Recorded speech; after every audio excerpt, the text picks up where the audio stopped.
La Jornada Morelos presenta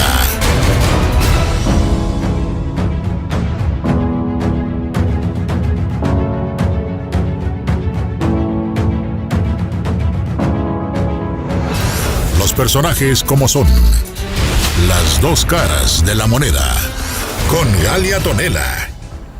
Muy buenas noches. Hoy me complace tener a una persona que tiene el espíritu de apoyo y de ayuda. Un currículum impresionante. Doctora y maestra en Sociología Política y Políticas Públicas en el Instituto de Estudios Políticos de París. Cuenta con estudios de posgrado en Ética Médica y Psicosocial por la Universidad de Chile. Estudió la licenciatura de Relaciones Internacionales con doble diploma en el Instituto de Estudios Políticos de la Universidad de las Américas en Puebla. Es experta en migración y prevención social de la violencia y estrategias de reactivación económica en poblaciones vulnerables. Alma Eunice Rendón Cárdenas, es un honor tenerte aquí. ¿Qué hace una mujer con ese currículum metida con pandilleros? Cuéntame. ¿Cómo es que dedicas tu vida a andar con pandilleros literalmente? Pues mira, hace 10 años aproximadamente me tocó, estaba trabajando en la Secretaría de Salud y me mandaron a una misión a Ciudad Juárez, justamente, cuando acaban de matar a los niños en Villas de Salvácar. Entonces me toca meterme a ese tema de Villas de Salvácar y hubo una manifestación muy grande de juventudes, hubo un joven en particular que le gritó al presidente Calderón en ese entonces, se paró y le reclamó en un evento público y me mandaron, síguelo, ve a ver qué hacemos. Entonces seguí a Guillermo Aciaín, que además hoy di una conferencia con él 10 años después. Lo seguí y a partir de eso empecé a conocer a más jóvenes y en una de las manifestaciones pasó algo muy interesante. Se combinaban los jóvenes de universidad, pero también los jóvenes de las colonias vulnerables. Entonces era realmente pues un crisol de gente ahí. Y ahí tuve la oportunidad de conocer a Antonio Briones, un chavo que pues había estado en pandillas y que en ese momento intentaba sacar a algunos jóvenes de esta situación. Y ahí es cuando empecé a entender que mi doctorado, mis maestrías y todo eso, pues de poco me servían. La verdad, yo creo que aprendí mucho más en Ciudad Juárez que en todos esos estudios. Son cosas distintas, pero definitivamente cuando me encargan este tema, pues empiezo a ver que necesito meterme al territorio. El contacto con la gente tiene otro sentido, tiene otra fuerza, ¿no? Pues yo lo que entendí, mi aprendizaje y por lo que hoy lo hago de esta forma cercana, es que de nada te sirve saber toda la teoría de las políticas públicas, que en eso fue mi doctorado y es lo que a mí me apasiona, si no entiendes el territorio y si no estás dispuesto a caminarlo y estar con la gente y cercano, porque ¿cómo hace una política pública en un escritorio sin entender lo que pasa por la cabeza, en este caso de un pandillero, por ejemplo? Y lo que siente la gente. Pero ¿por qué dedicarte a pandilleros? Yo te he visto trabajar en cárceles. Me tocó verte en acción con todos los luchadores en Atlacholoaya y el empeño que pusiste en ese programa. Cuéntanos, ¿por qué? Porque yo creo que nadie nace delincuente, ¿no? Y no somos buenos o malos, sino yo lo que he aprendido en esta carrera es que al final todos son factores de riesgo y contextos que llevan a una persona quizá a delinquir y a otra no.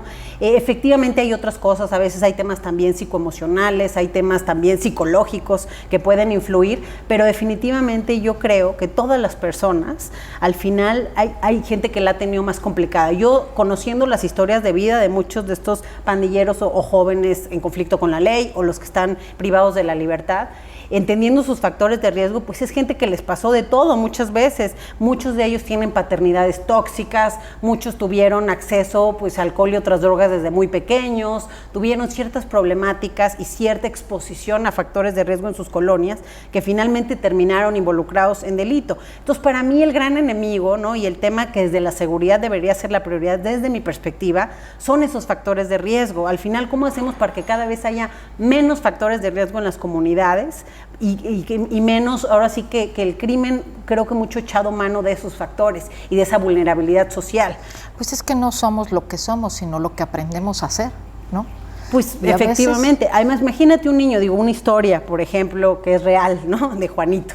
Entonces él, que estoy diciendo otro nombre, ¿no? Pero al final del día, él me contaba, ¿no? Yo a los 7, le decía, ¿cuál fue tu momento más difícil, no? Decía, pues yo a los 7 años me tuve que ir de mi casa porque había violencia familiar, mi papá casi que mató a mi mamá a golpes, después nos abandonó, entonces era todo un rollo, a cada tanto regresaban solamente a violentarnos, entonces al final mi madre terminó muerta, ¿no?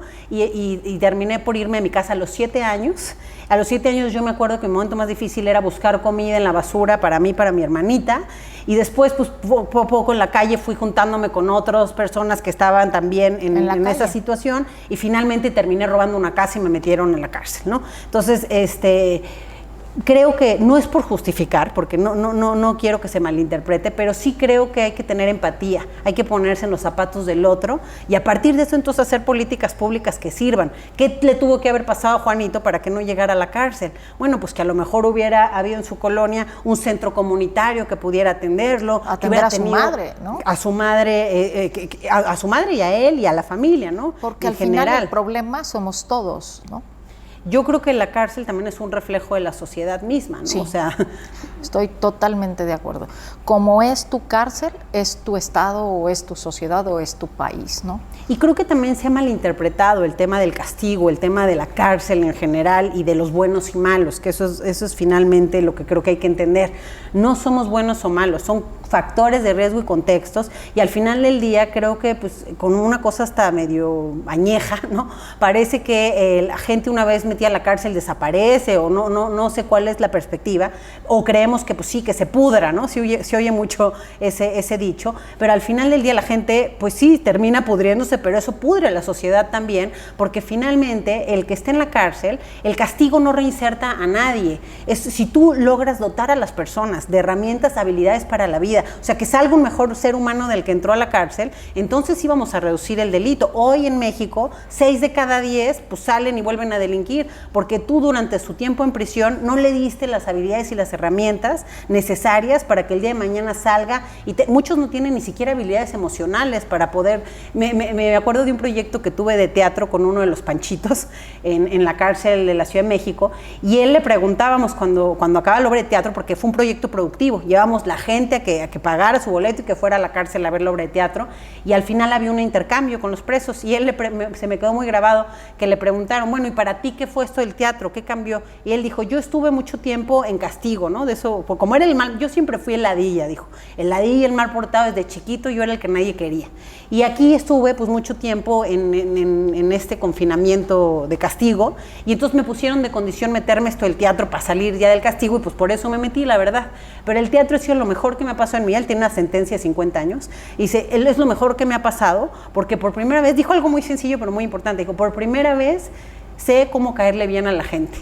Entonces, y eso pues muestra mucho de toda la pues falta de cuestiones. Es que a veces no sabemos, ¿no? La familia te hace un subnúcleo y una integración que a veces no tienes. ¿Y por qué una mujer tan bella, tan joven, dedica su vida a la reinserción social? Porque yo creo mucho en estas políticas. De hecho, yo creo que esta debería ser la política de seguridad, o al menos un pilar muy importante. Y creo que a veces no vemos eso. Creemos que con pistolas, con todos los militares en la calle, con más reacción y más control, pues vamos a cambiar la situación. Y la realidad la tenemos de frente. Ha habido militares, policías, todo lo que tú quieras, y al final no cambia, con todos los retos que eso también conlleva, y es todo otro tema. Pero finalmente creo que el pilar más importante es ir a las causas que generan los factores de violencia y de delito, y pues a partir del cambio de estas causas, entonces sí, tenemos que robarle la carne de cañón al crimen. O sea, y mucho del trabajo que yo he dedicado es entender cómo el crimen recluta, es decir, ¿por qué este chavo se va al crimen y no conmigo a mi programa? ¿Qué puedo hacer para brindarle algo? Porque muchos nos vamos con la finta de que es un tema económico nada más. Pues porque ganaron 3 pesos o van a darles un dinero. Y no, la verdad lo que yo encontré en las pandillas, que eso al principio cuando yo entré en este tema, me hablaban mucho del tejido social y la cohesión social, y bueno, entender esos términos primero me costó trabajo, pero cuando conocí las pandillas me costó más, porque yo veía la pandilla, la analizaba desde un punto de vista sociológico y todo, y decía, pues lo que más cohesión que he conocido en mi vida tienes es una pandilla. Entonces el chiste es cómo haces que esa cohesión, llevarla hacia acciones positivas y no negativas, pero tienen un gran, o sea, es decir, podremos hacer de las pandillas núcleos resilientes, ¿no? Sí. sí, totalmente. Hay una lealtad, hay una unión. Yo hago lo que sea por mi compañero de la pandilla. Imagínate que eso lo pudiéramos hacer en las políticas públicas de Estado. O sea, hacer proyectos, por ejemplo, de arte, cultura, deporte, en donde la cohesión de estos chicos justo lleve pues al éxito de esos proyectos. Y luego invitas en un tema social. Al señor Suleiman a que sea tu cómplice. ¿Qué haces con él? Cuéntame. Pues Mauricio y el Consejo Mundial de Box, la verdad, sí hay que reconocerlo, que tienen esta parte social de siempre. Yo a donde lo he invitado va, y de verdad lo he invitado a donde sea. O sea, lo he llevado a Tepito, a Iztapalapa, lo he llevado también a colonias de alta vulnerabilidad y migración latina, en Chicago, en Los Ángeles. Con Mauricio sí he trabajado en el puesto que tenga, he estado de subsecretaria de Prevención, de directora del Instituto de los Mexicanos en el Exterior, de nada, afuera. O sea, lo que yo lo llame, finalmente siempre ha trabajado muy de cerca conmigo, la familia Suleiman, la verdad tiene, o sea, sí reconozco mucho su trabajo, creo que tiene una parte social muy importante. Ellos además tienen escuelas, que es toda esta parte que es la Fundación del Papa, ¿no? Y ellos la llevan desde México, y pues hemos llevado a través del box un tema de reinserción. Tenemos justo, aquí está uno de los libros que sacamos juntos, que es Ring, Boxeando por la Reinserción. Sí, que hiciste ese programa en Atlachonoaya, que no sé por qué se canceló. Pues porque ya cambió el gobierno. Señor gobernador, por favor, vuélvalo a poner. Señor Guarneros, por favor, vuélvalo a poner, porque de verdad ahí pues sacaban toda la energía a los muchachos que llevan dentro toda esa hormona reprimida, ¿no? Pues creo que tiene varias cosas. Es un componente deportivo y creo que el box ahí sí es un tema quizá diferente a otros deportes, por la adrenalina, por ejemplo, algo que no esperábamos como resultado en Ring. Nosotros esperábamos todo el tema pues de mejorar las emociones, porque teníamos psicólogos también. O sea, es un programa dual. Por un lado lo deportivo, pero por el otro lado es terapia cognitivo-conductual, es trabajar las emociones y una muy importante que son también la metodología del perdón. Entonces tenemos 12 sesiones en donde analizamos los casos, y el perdón a veces lo malinterpretamos, que es como que me perdonen por mi delito. Y no, para que una persona pueda reinsertarse, tiene que hacia atrás, vamos a ver, perdonar muchísimo. ¿Por qué llegó ahí? Pues el papá que me golpeó, el que me violó, el que me metió a esto, mi amiguito que me... Entonces llegan con mucho odio, mucho rencor, muchos sentimientos negativos, y eso hay que reconvertirlo, hay que trabajarlo, para entonces sí empezar un proceso de reinserción. Sin eso es imposible. Y sin disciplina no lo hay. Y el box nos ayuda también un poco a esos temas, a disciplina, a la parte física que saque. Y te decía que un resultado inesperado del box fue la reducción de adicciones. El 95% de los presos con los que trabajamos, de los privados de la libertad, ya no consumían drogas antes y dejaron de consumir drogas. Bueno, sabemos que las cárceles, pues muchas veces, muchos de ellos incluso las empezaron a consumir también ahí. Y algo importante fue que la adrenalina que el box les generaba hizo que pudieran sustituir pues ese sentimiento, y hubo una reducción importante en términos de adicciones. Muy importante, sí. Entonces, pues eso es más o menos lo que hemos hecho con Mauricio. Lo hemos hecho, como te digo, no solo con privados de la libertad. Algo que hicimos es trabajarlo mucho también con hombres, porque nadie quería trabajar en las cárceles. Cuéntame, si no está hecho en Tepito, es pirata. Cuéntame de ese proyecto, si no es de Tepito, es pirata. Si no es de Tepito, es pirata. Esa es una marca que registramos justo con nuestros compañeros del barrio de Tepito. Es otro barrio que llevo ya muchos años trabajando. Y finalmente es pues hacer proyectos en la legalidad, en este barrio que es tan conocido por la ilegalidad, que está tan estereotipado, ¿no? Muchas veces pues ni conocemos, pero oímos y ya nos da miedo. Entonces yo llevo mucho tiempo trabajando en el barrio, y lo que decimos, tenemos, con Daniel Jiménez Cacho hicimos en algún momento algo que se llamó Safari Tepito, que era llevar actores a vivir al barrio por unos meses, y en conjunto con su host, con su invitado tepiteño, hacíamos obras de teatro en las calles de ellos, en las casas de estas personas, y llevábamos a público. Entonces también fue un proyecto productivo en los que volvimos actores a los de Tepito, y a los actores los involucramos en el barrio. Es que el teatro sana, las artes sanan, y las autoridades a veces no se quieren dar cuenta que no solo es dinero, ¿no? Que nosotros también necesitamos esa parte espiritual, esa parte que tiene que ser retroalimentada todos los días. Como dices, yo creo que es la parte espiritual, emocional, pero lo que decíamos hace rato de las pandillas y que no lo concluimos, dos cosas más: identidad y pertenencia. Proyectos que les den identidad y pertenencia, que muchas veces les ha faltado en el seno familiar, en el hogar. Es que si tú no tienes una identidad, Entonces, por ejemplo, yo siempre he pensado que la CONADE debería de poner sus centros de alto rendimiento deportivo en las peores colonias y tendría los mejores deportistas, porque encontrarían estos chavos que están buscando a qué apegarse, encontrarían en el deporte su camino y su vida, o en la música, digo, lo hemos visto con otro tipo de proyectos, y son los mejores porque entonces, como no tienen mucha estructura detrás, como no hay nada que los apegue finalmente, esto les da mucha identidad y entonces se vuelven muy buenos en cualquier cosa que se dediquen a hacer. Y lo de, si no es de Tepito es Piratas, en el marco de estas acciones como Safari Tepito, empezamos a hacer Tepitours, también por quien quiera ir ahí al barrio, tenemos tours turísticos a Tepito. Ya sabe, nos llaman y hacemos un tour. Sí, y entonces lo hacemos que la gente del barrio sea quien guía a los turistas. He llevado turistas de todo el mundo y finalmente es un barrio histórico, es un barrio con muchas cosas positivas. Sí, claro. Es un barrio de matriarcado, yo siempre digo, ahí las mujeres son las fuertes. Sí. Bueno, mis dos aliadas, así es siempre, es Mayra Valenzuela, que sigue ahí, defensora de derechos humanos en el barrio, y Lourdes Ruiz, la reina del albur, que desgraciadamente murió el año pasado, pero ella fue pues una luchadora incansable del barrio y la primera que yo conocí para trabajar todo esto. Y con Lourdes tuvimos, y con Mayra, esta idea de Si no es de Tepito es Pirata, junto con dos aliados, Paola Villarreal, que nos acompañó en ese momento, y con Ricardo Seco. Ricardo Seco es un diseñador de modas que vive en Nueva York, que me había buscado por algunos temas de migrantes, que también trabajo con esa población, y finalmente vino a México y quería conocerme, y cuando nos vimos me dijo, ¿qué más se te ocurre? ¿Qué podemos hacer juntos? Le dije, pues si tienes tiempo vamos a Tepito, quiero que conozcas ahí el barrio, que lo camines. Pues bueno, a ver qué se nos ocurre. Le conté las cárceles, todo. Vino a Tepito y se inspiró. Él iba a sacar una colección que en ese momento se llamaba Rosa Mexicano, en Nueva York. Y me llamó a las 2 semanas y me dijo, ya no quiero Rosa Mexicano, quiero hacer o no en este momento, me dijo, quiero hacer mi próxima colección, quiero que se llame Resiste y quiero que sea inspirada en el barrio de Tepito. Entonces así es como nace Si no es de Tepito es Pirata, en donde la producción de estas playeras, hay una que dice Cabrona, muy famosa, muy bonita, tenemos la de Barrio Bravo. Esa la necesitamos aquí varias. Esa te quedaría muy bien. Sí. Pero justo se inspira en las 7 cabronas de Tepito, que también es todo otro, las son conozco, 7 mujeres fuertes, resilientes, ¿no? Trabajadoras.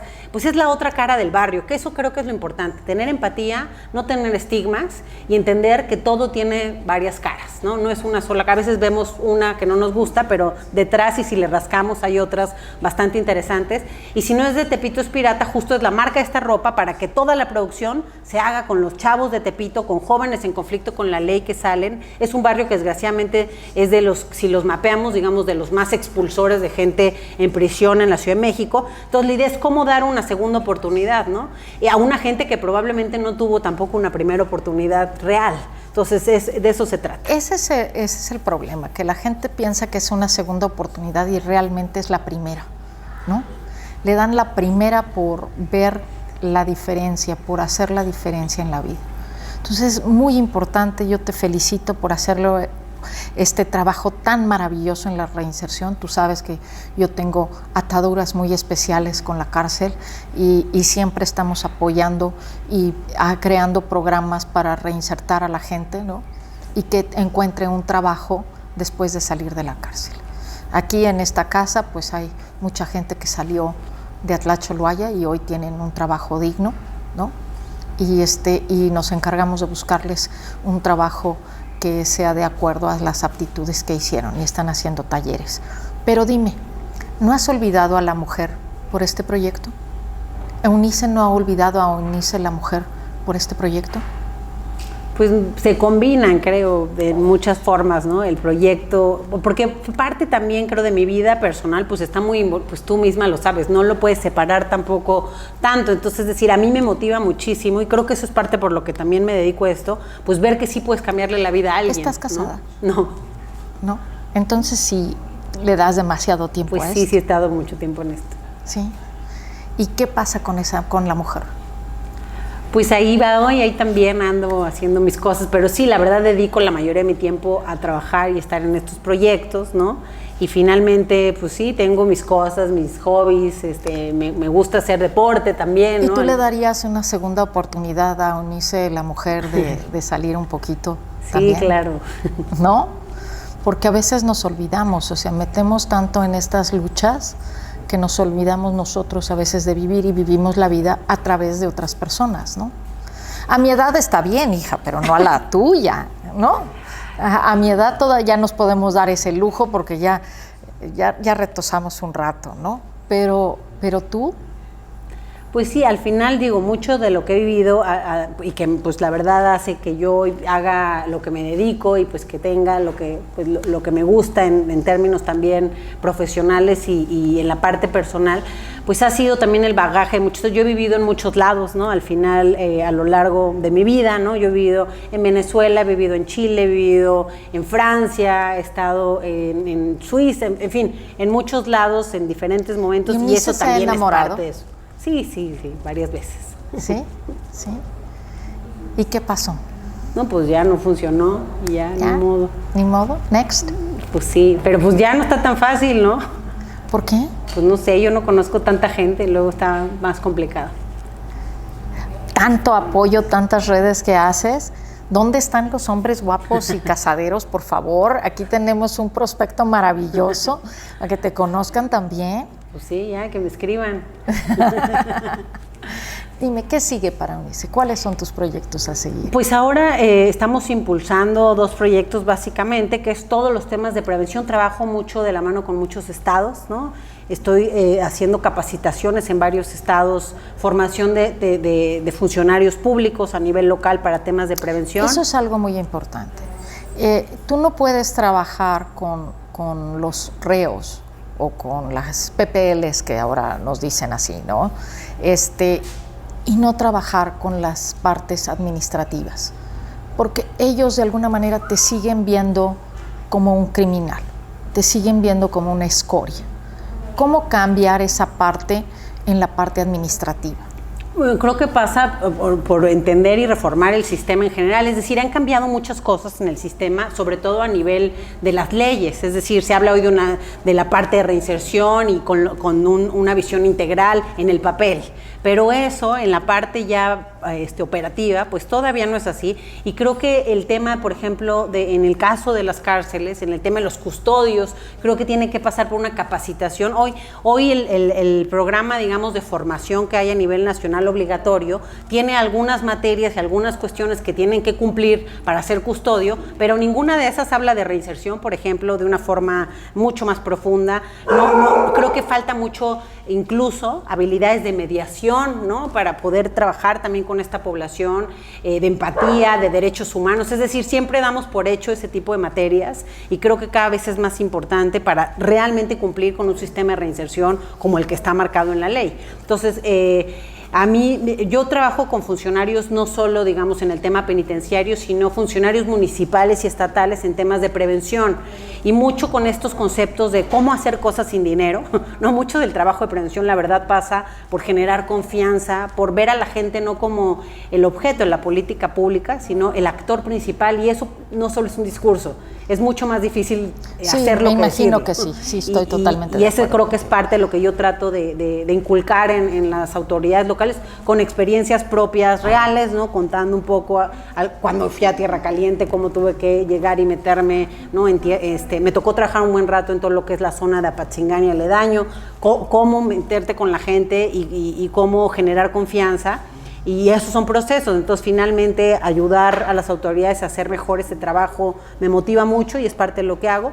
Y por el otro lado, con esta red de jóvenes, tengo una red en todo el país que se llama Red Viral, que es una red de prevención del delito, y la característica particular es que son jóvenes trabajando con otros jóvenes y que sobre todo están en calle, en territorio, haciendo alguna cosa buena por su comunidad, por su colonia, y entonces lo que pasa con la red es que unos aprenden de otro. Ha habido vamos a cumplir ya 10 años de la red y hay una fertilización cruzada de los proyectos bien interesante, entonces eso me gusta, me motiva y ahí le dedico un buen rato también de mi tiempo. Soy consultora internacional en temas de seguridad y prevención, trabajo para varias empresas también en este sentido, y luego trabajo con migrantes mucho en agenda migrante. Ahorita, por ejemplo, estamos haciendo conversatorios entre Harvard, la UNAM, nosotros como agenda migrante, y metemos pues en estos conversatorios siempre hacerlo un poco distinto, es decir, que esté el legislador, que le toca hacer la política de Estado, pero al lado esté el migrante de a pie, indocumentado, que está sufriendo el problema, y en medio, pues un experto o sociedad civil. Entonces, más o menos,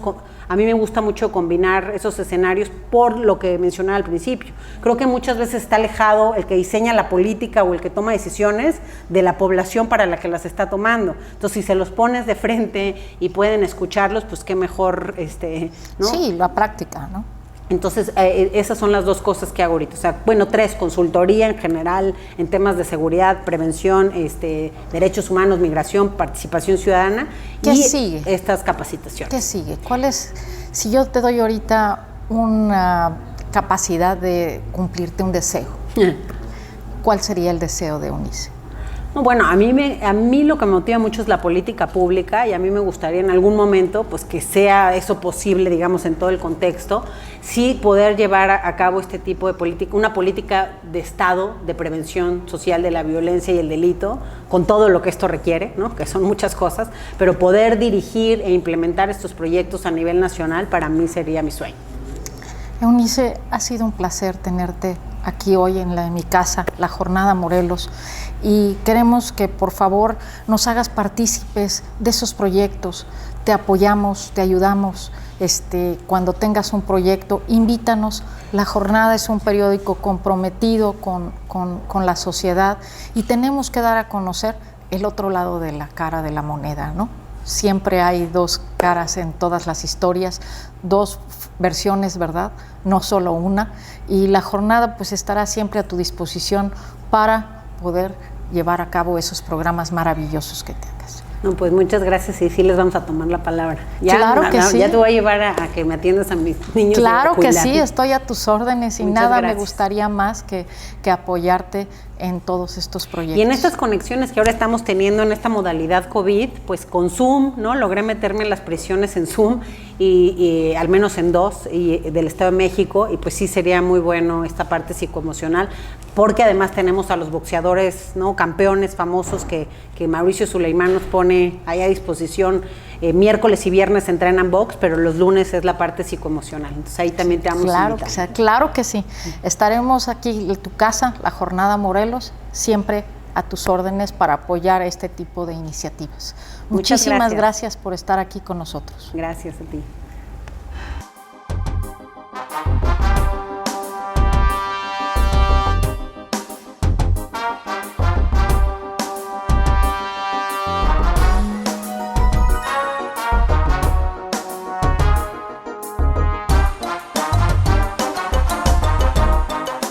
Jornada Morelos presentó